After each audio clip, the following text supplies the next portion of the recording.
Welcome to ఏం జరుగుతోంది. నా పేరు కోపల్ల ఫణికుమార్, తెలంగాణ ఫెడరల్ నుంచి. తెలంగాణలో ఎస్ఐఆర్ ప్రక్రియను భారత ఎన్నికల కమిషనర్ 10 రోజులు పెంచుతూ తాజాగా నిర్ణయం తీసుకున్నది. మామూలుగా జూన్ 25 మొదలైన ఈ ప్రక్రియ ఈ నెల అంటే జూలై 25తో ముగిసిపోవాలి. అయితే ఫారాలు ఓటర్లకు అందటం, వాళ్ళు దాన్ని ఫిలప్ చేసి మళ్ళీ తిరిగి ఇవ్వటం, తిరిగి వచ్చినటువంటి ఫారాలను డిజిటలైజ్ చేయడం, ఇలాంటి ప్రక్రియ కాలేదు ఇంతవరకు. అందుకనేసి ఇవన్నీ కూడా పూర్తి అవ్వడానికి మరో 10 రోజులు కావాలి అని రాజకీయ పార్టీల నుంచి, పబ్లిక్ నుంచి వచ్చినటువంటి విజ్ఞప్తులను దృష్టిలో పెట్టుకున్న భారత ఎన్నికల కమిషనర్ 10 రోజులు వ్యవధి పెంచుతూ ఆదేశాలు జారీ చేసింది. తెలంగాణలో 3.38 కోట్ల మంది ఓటర్లు ఉన్నారు. ఇప్పటి వరకు ఫారాల డిజిటలైజేషన్ అన్నది సుమారుగా 1,65,00,000 మాత్రమే అయినాయి. ఇంకా 1,00,00,000 చిల్లర కావాల్సి ఉన్నాయి. ఈ వారం 10 రోజుల్లో అయ్యే అవకాశం లేదు.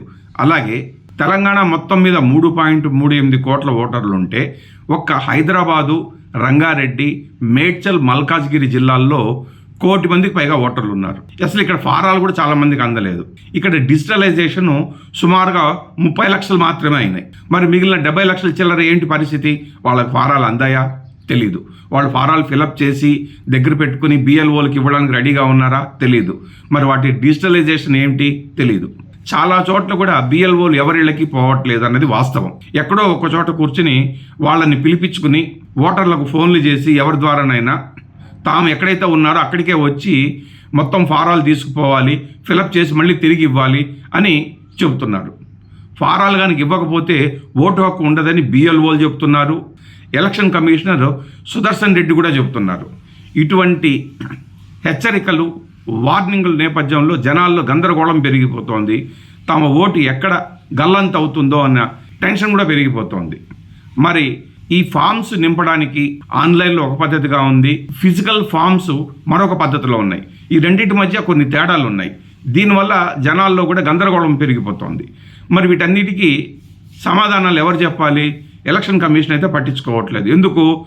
100% ఫామ్స్ డిస్ట్రిబ్యూషన్ అయిపోయింది అని మాత్రమే పదే ప్రకటనలు చేస్తున్నారు. అయితే క్షేత్రస్థాయిలో జరగలేదన్నది వాస్తవం. అన్ని రాజకీయ పార్టీలు కూడా ఎస్ఐఆర్ జరుగుతున్నటువంటి ప్రక్రియ పైన ఇటు సుదర్శన్ రెడ్డికి, అటు కేంద్ర ఎన్నికల కమిషనర్ దగ్గర ఢిల్లీకి వెళ్ళి ఫిర్యాదులు కూడా చేస్తున్నాయి. అయినా కానీ ఎలక్షన్ కమిషన్ తీరు ఏమాత్రం మారలేదు.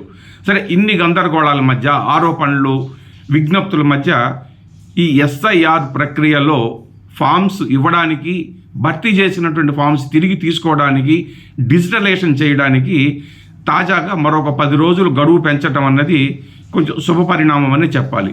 మరి పెంచిన 10 రోజుల గడువు లోపు ఇవన్నీ ప్రక్రియ అంతా పూర్తవుతుందా? తెలీదు. చూడాల్సిందే. Thank you.